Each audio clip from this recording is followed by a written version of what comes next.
বীজতলার পচন রোধে আমরা কী বিষ প্রয়োগ করব সেটা যদি বলি তাহলে হচ্ছে এমিস্টার টপ, নাভারা অথবা কণা টপ যে রয়েছে, আমরা এই ধরনের বিষ স্প্রে করলে এই ধরনের ধানের পচন রোধ করা সম্ভব। দেখতে পাচ্ছেন এখানে ধানের বীজতলা রয়েছে, বেসন রয়েছে। তো এই বেসনে আমরা অনেক কিছু ভাইরা বলছেন যে এখানে পচন ধরে। পচন বলতে একটা হলুদ বর্ণের ধারণ করে, জায়গা জায়গা কিন্তু দেখা যায় এখানে কিন্তু আসলে পুরোটাই সবুজ দেখা যাচ্ছে। তো অনেক ক্ষেত্রে আমরা দেখেছি যে বেসন বাড়িতে বা বেসনের জমিতে বীজতলাতে এরকম পচন ধরে। তো আমরা আসলে কী ধরনের বিষ দিব? আমরা কয়েকটা বিষের নাম যদি বলি যে বিষ কী বিষ দিব আমরা, যেমন নাভারা রয়েছে, এমিস্টার টপ রয়েছে, কণা টপ রয়েছে।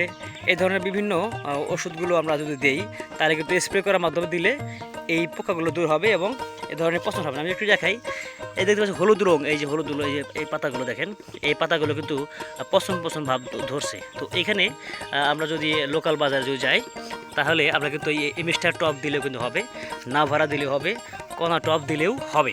তো সেক্ষেত্রে এই সবুজের মধ্যে হলুদ বর্ণ ধারণ করলে দেখবেন যে অনেক সময় আক্রান্ত হয়, এই পোকা ধরার কারণে এই বেসনগুলো কী হয়, নষ্ট হয়ে যায়। তো আমরা সেক্ষেত্রে আমরা শেষকালে এসে যখন আমরা রোপণ করব এই ধান খেতে, তখন এই বেসন কিন্তু নষ্ট হয়ে যায়, আর ওই সময় বেসন সহজে পাওয়া যায় না।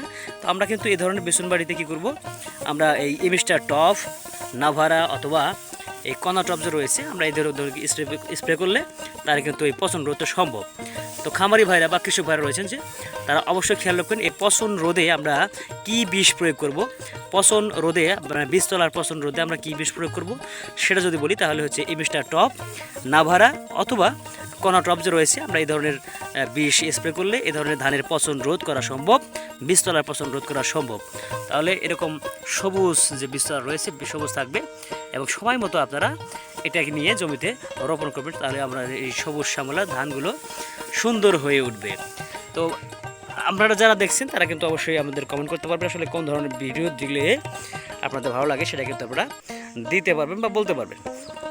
তো এই ছিল পরামর্শ, যারা বীজতলা করেছেন, যাদের পছন্দ হয়েছে তারা অবশ্যই কিন্তু এই ধরনের আপনারা চেষ্টা করতে পারেন এবং ট্রাই করতে পারেন। ভালো থাকবেন, বিদায় দিচ্ছি আমি আশরাফুল ইসলাম। আসসালামু আলাইকুম।